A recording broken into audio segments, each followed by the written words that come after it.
petikannya ada cuplikannya ada di ayat 26. Kalau kisah Maryam mah dimulai dari ayat 16 ya. Tapi yang masalah diam itu ada di ayat 26, 27, 28 dan 29. Bismillahirrahmanirrahim. Silakan.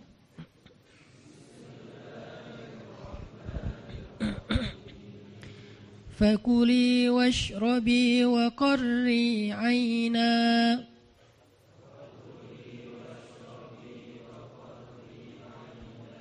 fa imma tarayinna minal bashari ahadan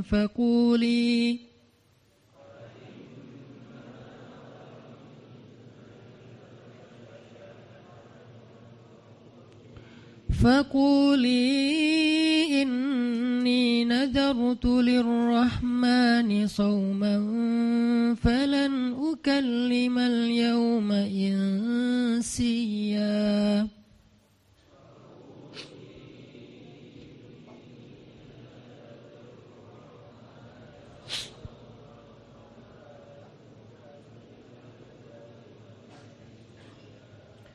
فأتت به قومها تحمله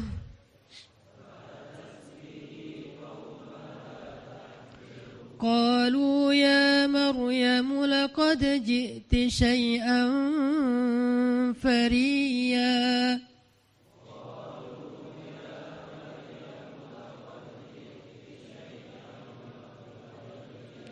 يا أخت هارون ما كان أبوك امرأ سوء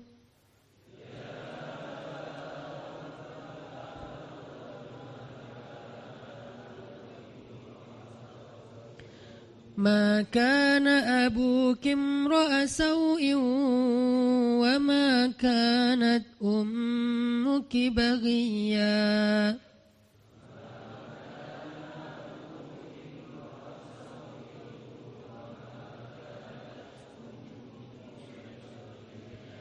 فأشارت إليه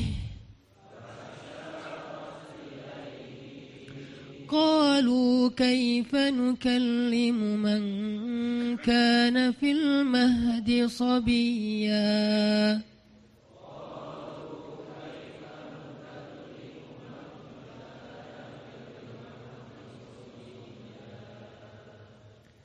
Dan maka makan dan minumlah dan bersenang hatilah engkau wahai Maryam.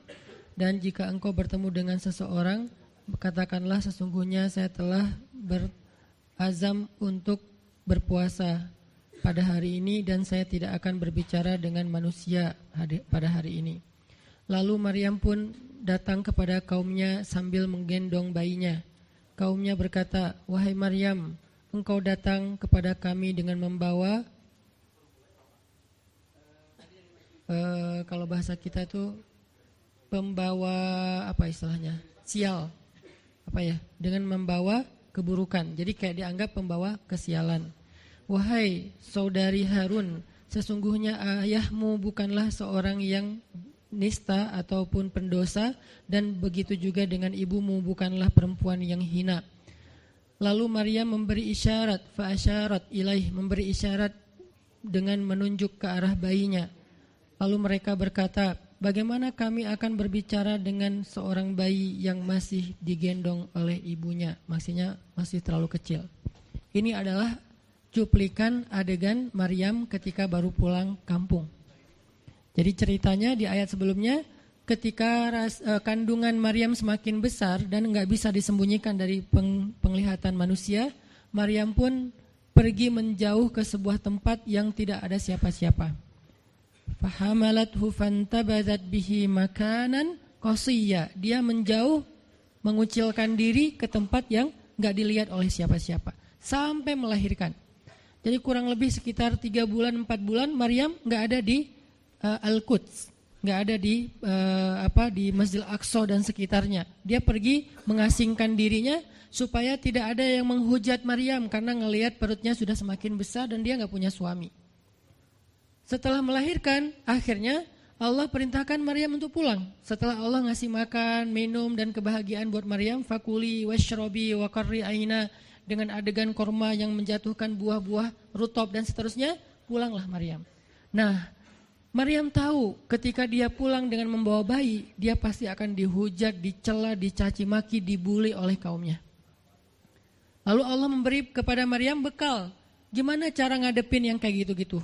Kata Allah, kalau kamu ketemu manusia, ketemu orang-orang, ketemu kaummu, bilang ke mereka, saya tidak berdebat hari ini. Saya nggak akan berdebat. Jadi dia tetap bisa ngomong.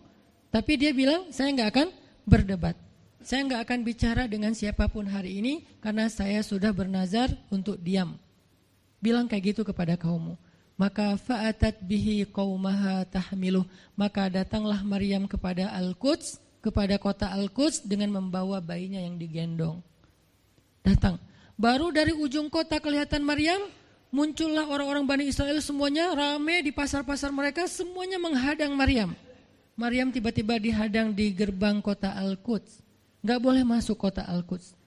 Tadinya ada yang satu orang lihat, Maryam, langsung dia datang ke kota, dia umumkan ke semua orang, wahai Bani Israel, perempuan yang hina yang kita cari-cari sekarang sudah datang membawa bayi haramnya, membawa bayi selingkuhnya, membawa bayi hasil zinanya. Akhirnya orang-orang yang ada di Masjid Al-Aqsa, yang ada di rumah-rumah, yang ada di pasar, semuanya berkumpul di depan gerbang kota.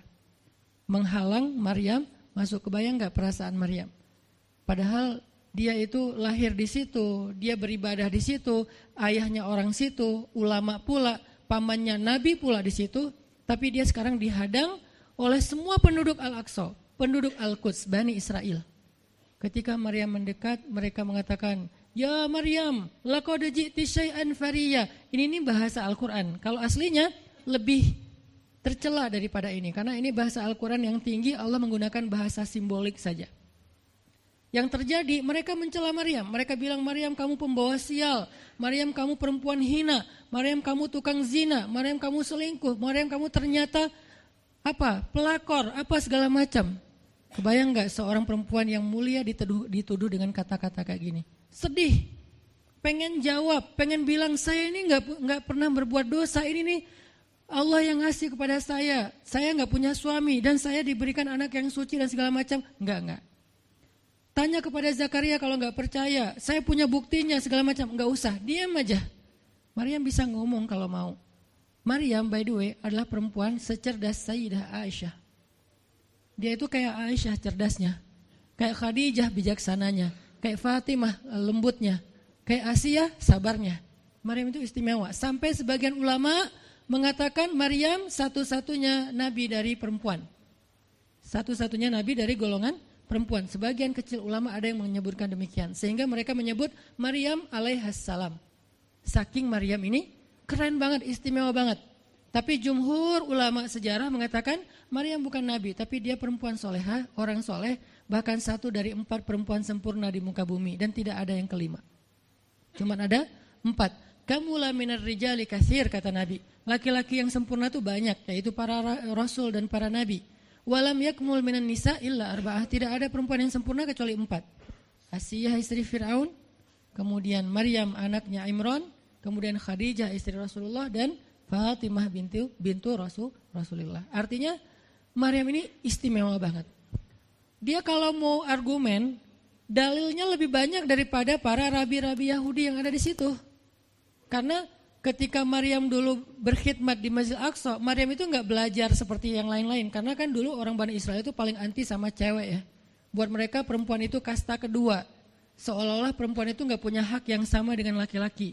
Laki-laki punya hak belajar di Masjid Al-Aqsa, perempuan nggak boleh. Ini kesenjangan gender di masa Bani Israel dulu. Jadi kalau ada yang mau nuduh Islam sebagai tidak memperhatikan masalah gender, dia harusnya baca sejarah. Justru Islam, Al-Quran, Taurat, Injil mengangkat perempuan untuk setara dengan laki-laki. Awalnya perempuan itu hina di masyarakat Bani Israel, dianggap pembawa sial. Sampai masyarakat jahiliyah sebelum Islam datang, apa yang terjadi dengan bayi perempuan?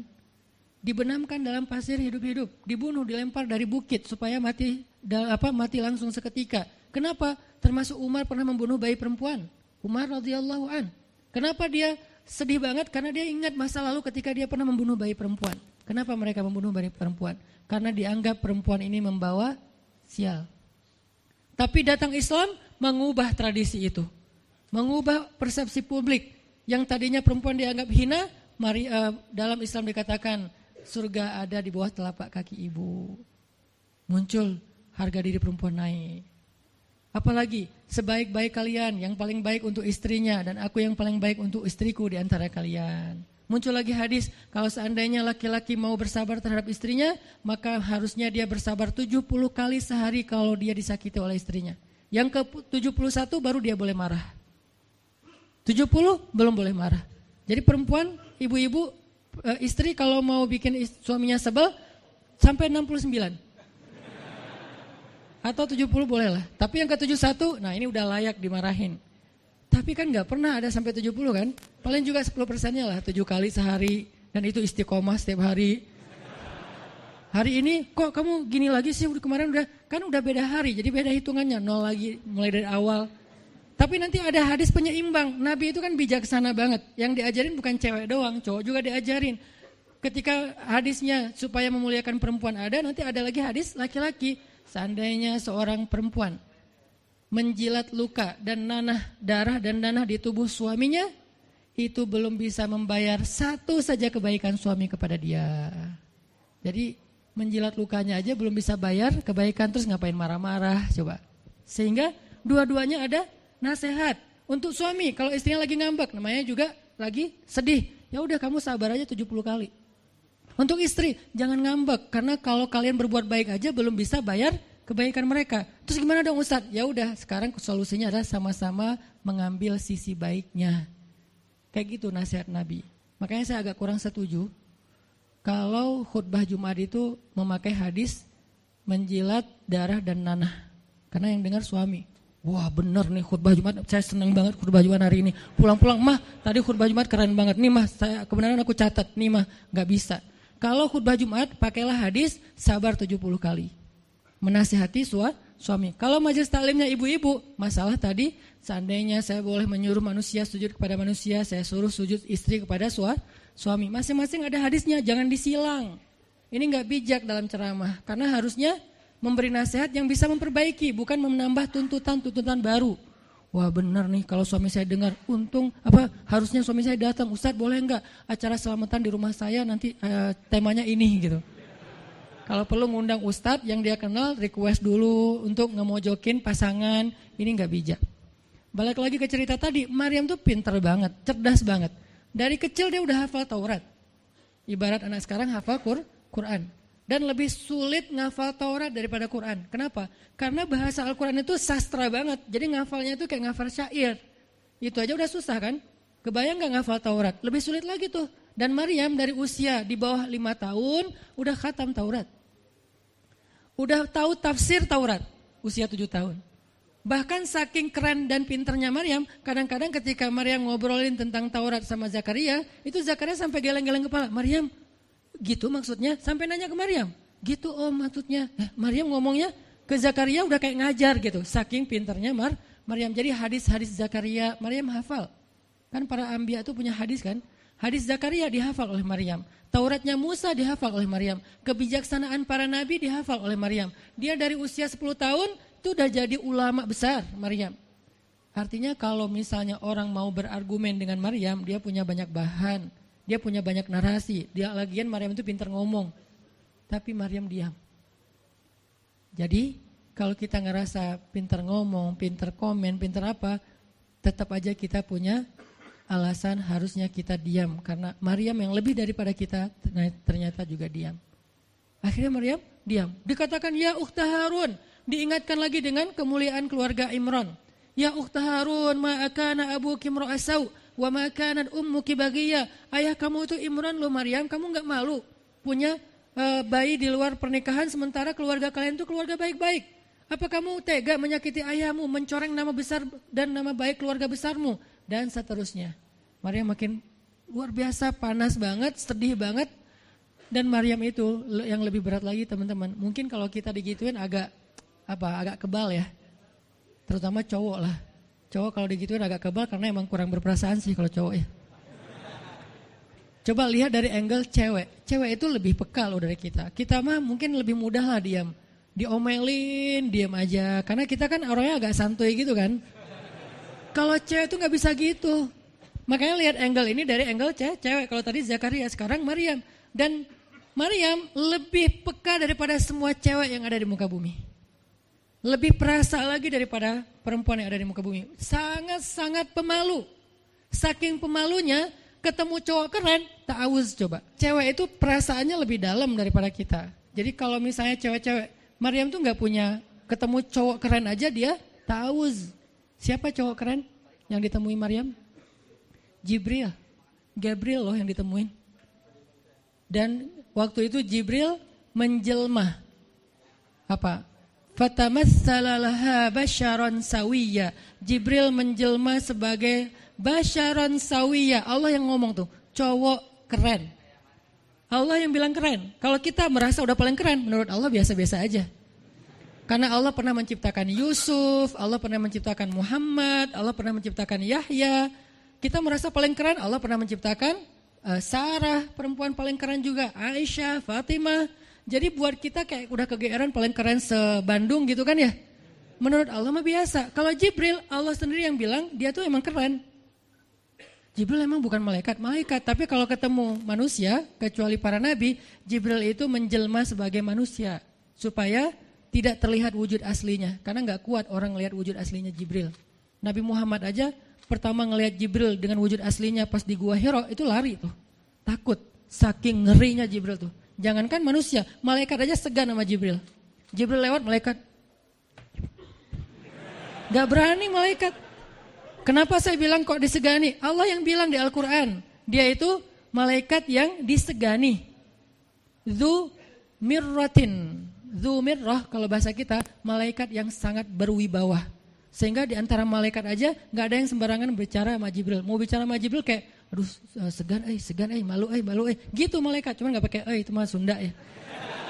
Pokoknya malaikat mah gak berani ngomong sama Jibril saking segannya. Kenapa? Gagah banget wujud aslinya.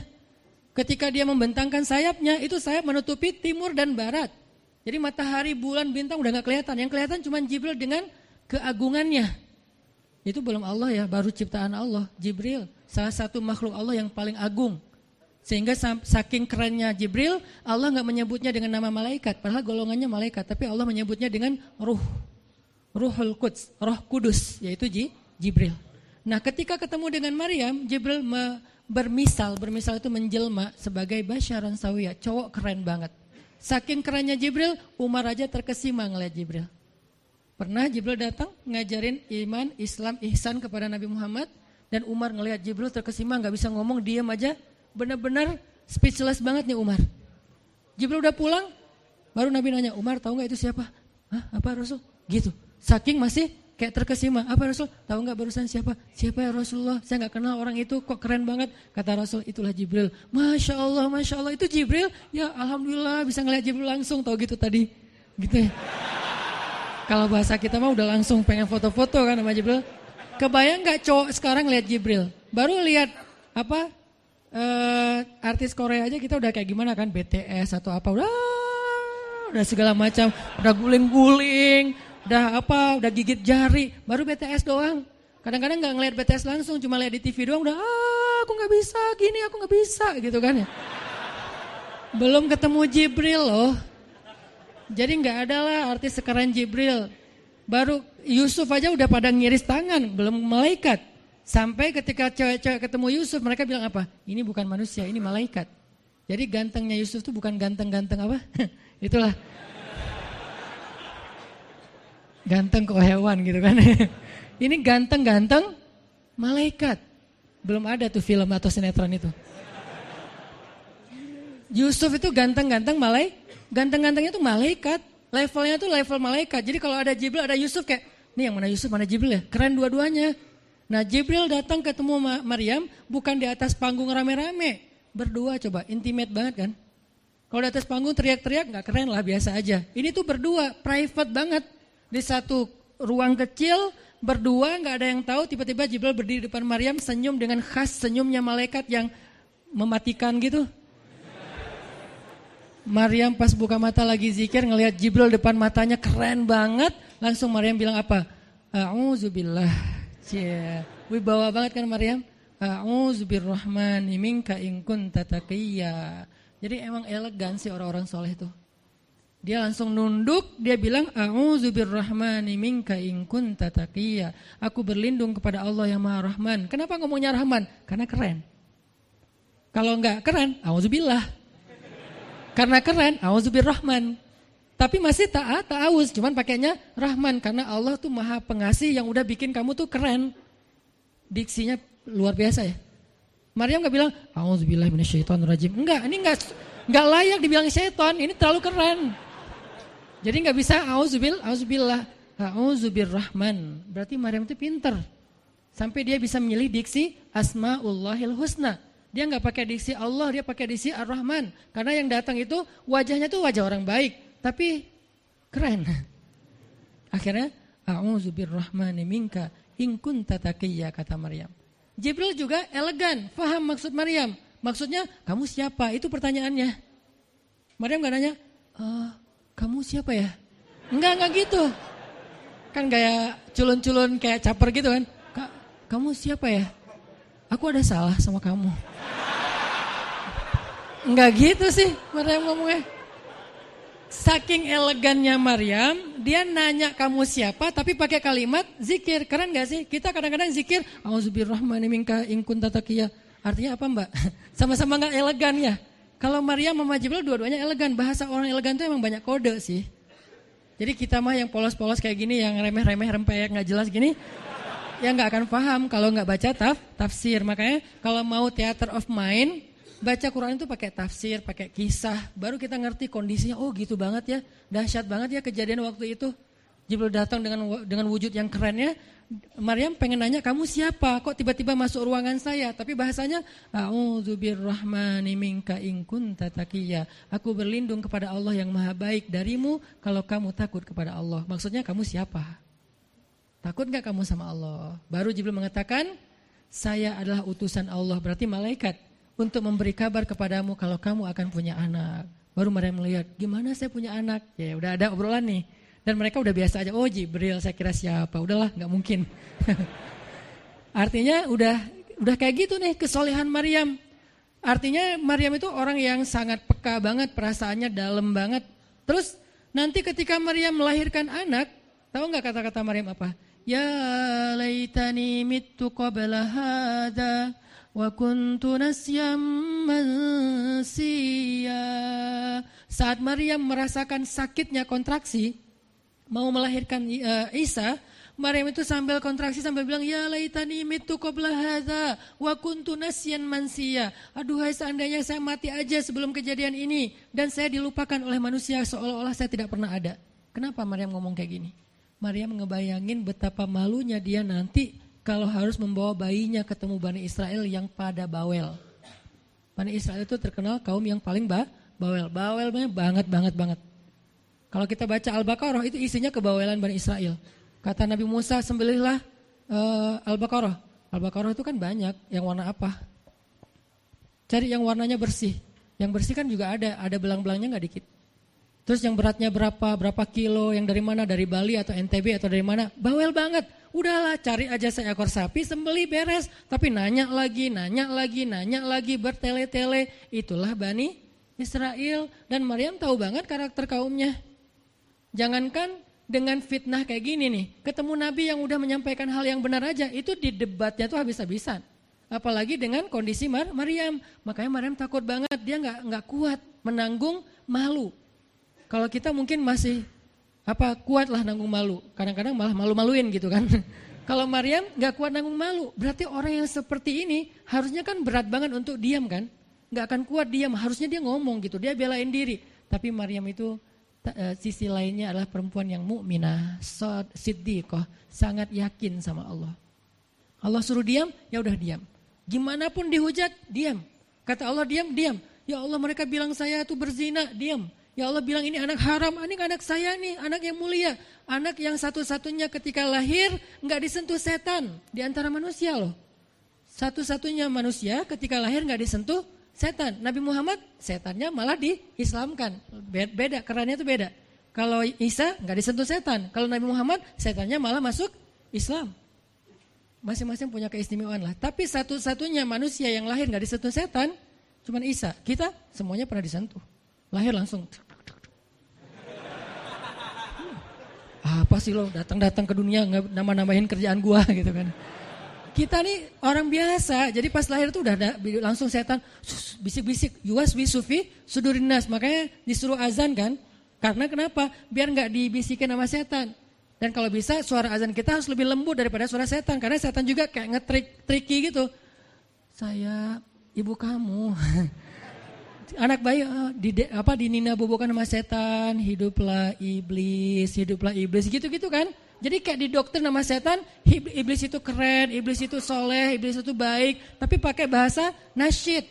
Lagunya tuh kayak akustik gitu, lembut banget gitu kan. Makanya suara muazin kalau azanin anaknya yang lembut. Jangan azan, Allahu Akbar, asyhadu an la ilaha illallah. Dia malas ke masjid nanti kalau udah dewasa. Kenapa? Gue malas banget dengan suara ini nih. Salahnya siapa coba? Salah ayahnya. Belajar azan di Al-Latif sama Muzammil sama Teras Tafiz biar azannya tuh kayak Allahu Akbar. Bayinya senyum-senyum. Ntar gue bisa lebih dari itu. Canda. Intinya adalah Maryam itu pemalu banget. Jadi dia bisa banget untuk ngebales, tapi dia diam. Sampai akhirnya fa'asyarat ilaih, dia memberi isyarat. Arti memberi isyarat, dia nunjuk ke arah Isa alaihissalam yang masih digendong, kalau kalian mau ngomong aja sama bayinya. Allah yang nyuruh kayak gitu. Makin kayak marah dan makin menjadi-jadi orang Bani Israel ketika Maryam memberi isyarat nunjuk ke arah Isa. Mereka bilang, "Ya Maryam, kamu udah gila apa? Sekarang kamu nyuruh kami bicara dengan bayi yang masih dalam gendongan ibunya?" Benar, Maryam tuh ternyata udah stres gila. Dia gara-gara ditinggal sama selingkuhannya, sekarang dia jadi orang gila. Wah, luar biasa tuduhan kepada Maryam. Maryam diam aja sedih, nahan air mata. Tapi bukan emotikon yang menggenang air mata di sini ya. Nahan aja air mata, sampai kemudian Allah datangkan keajaiban, jadikan bayinya bicara. Qala, Isa bicara. Panjang lagi omongannya Isa. Ibuku ini baik, ibuku begini-begini, saya itu hamba Allah, saya itu anak yang suci, saya itu begini-begini, sampai beres baru mereka pada pulang karena mereka merasa terbantahkan semua tuduhan palsu mereka kepada Maryam. Masuklah Maryam, disambut mulia oleh beberapa orang. Maryam itu perempuan mulia, Allah mendatangkan dia sebagai keberkahan. Tadi dituduh pembawa sial, sekarang disebut pembawa berkah. Mulailah Maryam terkenal. Isa dididik, kemana Isa pergi, anak-anak kecil segengnya Isa pengen jadi temannya Isa. Gue temannya Isa lo, gue temannya Isa lo. Gak lama kemudian Isa jadi temannya Yahya. Ketika dia udah bisa main sama Yahya, main berdua sama Yahya. Kemana-mana berdua, Yahya, Isa. Tapi usianya agak jauh berbeda. Ketika Yahya udah masuk SD, Isa barulah lahir. Jadi kayak agak sekitar 7-10 tahun lah kurang lebih mereka jarak usianya. Tapi pas Isa udah remaja, mereka udah nyambung ngobrol. Nah, kelebihan masing-masing, kalau Yahya ini penghafal kitab Taurat, datang Isa, Yahya menghafal kitab Injil. Yahya Nabi, Isa Rasul, satu level di atas Nabi. Kalau Nabi mengikuti ajaran Rasul sebelumnya, kalau Rasul membawa ajaran baru. Jadi sebelum Isa lahir, Yahya mengikuti ajaran Musa dengan kitab Tauratnya. Setelah Isa lahir, Yahya mengikuti ajaran Isa dengan kitab Injilnya. Jadi bisa dibilang Nabi yang mengikuti dua ajaran Rasul, Yahya alaihissalam.